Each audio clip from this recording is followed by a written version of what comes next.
বিশ্বনবী 10খানা ওসিয়ত করেছিলেন।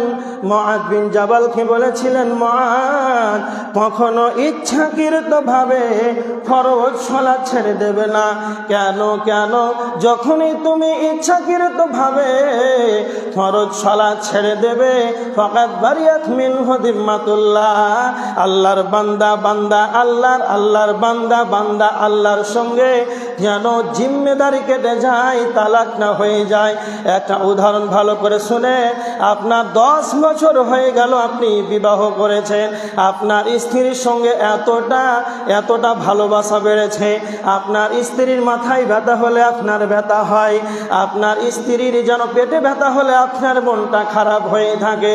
স্বামী স্ত্রীর কতটা প্রেম ভালোবাসা, স্বামীর যদি অ্যাক্সিডেন্ট হয়, পাটা যদি ভেঙে যায়, তাহলে স্ত্রীর যেন মাথায় ব্যথিত হয়ে যায়। তার মানে কতটা ভালোবাসা আছে। এইভাবে 10 বছর ধরে সংসার করতে করতে স্বামী স্ত্রী দুইজনের এতটা প্রেম প্রীতি ভালোবাসা বেড়েছে, একজন অপরজনকে ছাড়া যেন দেখতে না পেলে যেন মনটা খারাপ হয়, এতটা ভালোবাসা। তারপরে যখন কোনো ঘটনাক্রমে যখন স্বামী স্ত্রী যখন তালাক হয়ে যাওয়ার পর যদি ওর স্বামী অ্যাক্সিডেন্ট হয়ে যদি হায়াত মেডিকেলে যদি ফারাক্কাতে ভর্তি থাকে, তাহলে ওর স্বামীকে ওর স্ত্রী দেখতে যাবে না। কেন? এদের মধ্যে তালাক হয়ে গিয়েছে। তারপরে তালাক হয়ে যাওয়ার পর যদি কালে ওর স্ত্রী পেটের যন্ত্রণায় হায়াত মেডিকেলে যদি ভর্তি থাকে, ওর স্বামীও তাকে দেখতে যাবে না। তার স্বামীর স্ত্রীর ব্যথায় স্বামী ব্যতীত হবে না, আর স্বামীর ব্যথায় তার স্ত্রী ব্যতীত হবে না। কেন? ওদের 10 বছর ধরে সংসার ছিল, তাদের বিবাহের ভালোবাসা প্রেম নিবেদন ছিল। এখন বর্তমান তালাক হয়ে গিয়েছে, ওর স্বামীর কি হলো, ওর স্ত্রীর কোনো দেখার দরকার নাই, ওর স্বামীর কি হলো, ওর স্ত্রী দেখার দরকার নাই।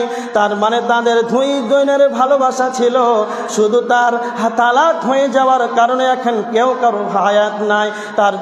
তার মানে দুইজনে কেউ কারো ব্যথায় ব্যতীত হবে না। অনুরূপ আল্লাহ বলছেন, বান্দারে যখন কোনো ব্যক্তি ইচ্ছাকৃতভাবে ফরজ সালাত ছেড়ে দেবে, বিশ্ব নবী বলেছে, তখন আল্লাহর সঙ্গে বান্দার তালাক হয়ে যায়। ওকে বিজেপি মারলো, শিবসেনা মারলো, ওকে কে মারলো, কোন দল মারলো, ওটা আল্লাহর আর দেখার নাই।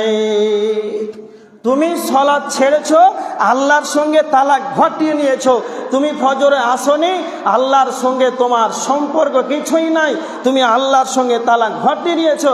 এখন তোমাকে আরএসএস মারলো, বিজেপি মারলো, শিবসেনা মারলো, এটা আল্লাহর দোষ দিও না, এটা তোমার নিজের হাতেই কামাই করার ফল। আল্লাহ বলেছেন সূরা রুম, আল্লাহ বলেছেন, যাহারাল ফাসাদু ফিল বাররি ওয়াল বাহরি বিমা কাসাবাত আইদিন নাস। কোরআনের আয়াত সূরা রুমের 41 নম্বর আয়াতের ভিতরে আল্লাহ বলেছেন, পৃথিবীর বুকে স্থলে জলে যখন কোনো বিপর্যয় নেমে আসে, বিমা কাসাবাত আইদিন নাস, এইগুলো তোমাদের হাতেই কামাই করার ফল, এইগুলো তোমাদের হাতেই কামাই করার ফল। এসআইআর আর এনআরসি আর সিএ কে যত যা আছে, এগুলো কাউকে দোষ দিয়ে না, এগুলো তোমাদের হাতেই কামাই করার ফল। আল্লাহর নবী বলেছেন, ওয়া ইয়াকা ওয়াল মাসিয়া ফাইন্না বিল মাসিয়াতি হাল্লা সাখাতুল্লাহ। মুআয বিন জাবালকে 10খানা ওসিয়ত করেছিলেন, তার ভিতরে একটা বলেছিলেন, মুআয রে, ওয়া ইয়াকা ওয়াল মাসিয়া, কখনো তোমরা গুনাহের কাছে যাবে না, কখনো তুমি পাপের কাছে যাবে না। কেন? যখন তুমি পাপের কাজ করবে, গুনাহ করবে, ফাইন্না বিল মাসিয়াতি হাল্লা সাখাতুল্লাহ, তখন গুনাহের কারণে, পাপের কারণে স্বয়ং আল্লাহ রাগান্বিত হয়ে যায়। যখন মানুষ পাপ বেশি করবে, তখন আল্লাহ রাগান্বিত হয়ে যান। আর যখন আল্লাহ রেগে যাবেন, তখন পৃথিবীতে আল্লাহ রাগ আপনি কি করে বুঝতে পারবেন? তখন পৃথিবীতে গজব, আল্লাহর গজব পৃথিবীতে নাজিল হবে। সোজা ভাষা, আল্লাহ ইবাদতের জন্য বানিয়েছেন, ইবাদত হচ্ছে না। ইবাদত যখন হচ্ছে না, কি হচ্ছে না, তো পাপ বেশি হচ্ছে। আর বর্তমান মুসলিম সমাজে, পরিবারে, গ্রামে গঞ্জে সব জায়গাতে যখন পাপের আঁকড়া বেশি হয়েছে, এই গুনাহের কারণে স্বয়ং আল্লাহ রাগান্বিত। আল্লাহ যখন রেগে যাবে, পৃথিবীতে এইগুলো বিপর্যয় আসবে। তো আল্লাহ বলছেন কেন বিপর্যয় এসেছে? বিমা কাসাবাত খাইদিন নাস, এগুলো হলো তোমাদের হাতেই কামাই করার ফল। আচ্ছা, পৃথিবীতে মুসলমান এখন এদের ওপরে অত্যাচার, জুলুম, নিপীড়ন চলছে, তবে কি মুসলমান কম? এদের কারণটা কি? একটা হাদিস শোনেন। হাদিস আবু দাউদ শরীফের সহিহ হাদিস 4297 নম্বর হাদিস। হাদিসটি বর্ণনা করেছেন সাওবান রাদিয়াল্লাহু তাআলা আনহু। স্পষ্ট হাদিস, হাদিসটা ভালো করে শুনেন, তবে বুঝতে পারবেন মুসলমানদের অবস্থা কেন এরকম। সাওবান রাদিয়াল্লাহু তাআলা আনহু হাদিসটি বর্ণনা করেছেন। বিশ্বনবী নবী মুহাম্মদুর রাসূলুল্লাহ সাল্লাল্লাহু আলাইহি ওয়াসাল্লাম বলেছেন, খাবার ক্ষুধার্ত ব্যক্তিরা যেমন খাবার প্লেটের উপরেই ঝাঁপ দিয়ে পড়ে। ভালো করে কথাটা বুঝেন। ক্ষুধার্ত ব্যক্তিরা যেমন খাবারের প্লেটের উপরেই যেমন ঝাঁপ দিয়ে পড়ে, বিশ্বনবী বলেছেন এমন একটা সময় আসবে যেমন ক্ষুধার্ত ব্যক্তিরা খাবারের প্লেট উপরে যেমন ঝাঁপ দিয়ে পড়ে, অনুরূপ বেজাতিরা বিভিন্ন ধর্মের লোক মুসলমানদের দিকে টার্গেট করে থেকে থাকবে, ওদেরকে মারার জন্য, ওদেরকে ধ্বংস করার জন্য ওইভাবে তাদেরকে যেন টার্গেট করে থাকবে। পৃথিবীর বুকে বিভিন্ন জাতি আছে, বিভিন্ন ধর্মের লোক আছে, ওদের মধ্যের ভিতরে কেউ মন্দিরে যাবে, কেউ গির্জাতে যাবে, তারা অন্যান্য উপাসনালয় তাদের আলাদা হবে, ওদের খাবার আলাদা হবে, কিন্তু সবার ঐক্যমত থাকবে মুসলমান কটাকে কি করে মারা যাবে, মুসলমানদের কি করে ধ্বংস করা যাবে। এইভাবে সারা পৃথিবীর যতগুলো বেজাতি আছে তাদের টার্গেট শুধু মুসলমানদের উপরে থাকবে। এটাই বিশ্বনবী বলেছেন। এই কথা শোনার পর একজন সাহাবী আল্লাহর নবীকে প্রশ্ন করলেন, বিশ্বনবী সেই সময় কি মুসলিমের সংখ্যা কম হবে? সেই সময় কি মুসলমানদের সংখ্যা কম হবে?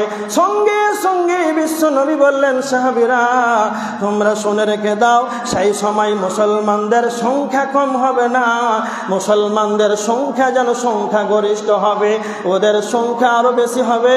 কিন্তু ওদের এমন অবস্থা হয়ে যাবে যেমন পানিতে স্রোত চলে, ফারাক্কা থেকে যেমন বাংলাদেশের দিকে স্রোতটা চলে যায়, এই স্রোতের উপরে যেমন পান্না খেড়খুটাগুলো যেমন ভেসে যায়, এই খেড়খাটাগুলো, পান্নাগুলো ওই স্রোতের মুখে যখন পড়ে যায় তখন ওদের কোনো শক্তি থাকে না। অনুরোধ শুনে রেখে দাও সাহাবীরা, এমন মুসলমান হবে ওদের সংখ্যাতে ওরা বেশি হবে, কিন্তু ওদের ওই খেড়খুটা স্রোতে যাওয়ার ওই ভাসমান ওদের যেমন শক্তি থাকে না, এদের দল বেশি হবে, এদের সংখ্যাতে বেশি হবে, কিন্তু এদের শক্তি বলে কিছুই থাকবে না। বর্তমান সমাজ ভালো করে শুনে নেন, আল্লাহর নবী হাদিস যা বলেছেন বাস্তব তাই হয়েছে। ভারতবর্ষের বুকে মুসলমান কম এটা নাই, পশ্চিম বাংলায় মুসলমান কম এটা নাই, কিন্তু এদের আস্তে আস্তে ক্ষমতা যেন আস্তে আস্তে যেন ধ্বংস হতে লেগেছে। ভারতবর্ষের বুকে এমন একটি সময় যেন অতিবাহিত হয়েছিল, মুসলমানেরা 700 বছর যেন রাজত্ব করেছিল। আজ আস্তে আস্তে শেষ হতে হতে হতে মুসলমানদের ক্ষমতা নাই। যখন ওয়াকাফ বিল পাস করে নিল, কোন মুসলমান উঁচু কণ্ঠে, বলিষ্ঠ কণ্ঠে বলতে পারল না। আমাদের সুপ্রিম কোর্টে, হাইকোর্টে উঁচু কণ্ঠে কথা বলার মতন যেন কেউ নাই। কেন? এদের ক্ষমতা যেন আস্তে আস্তে যেন বিলীন হয়ে যায়।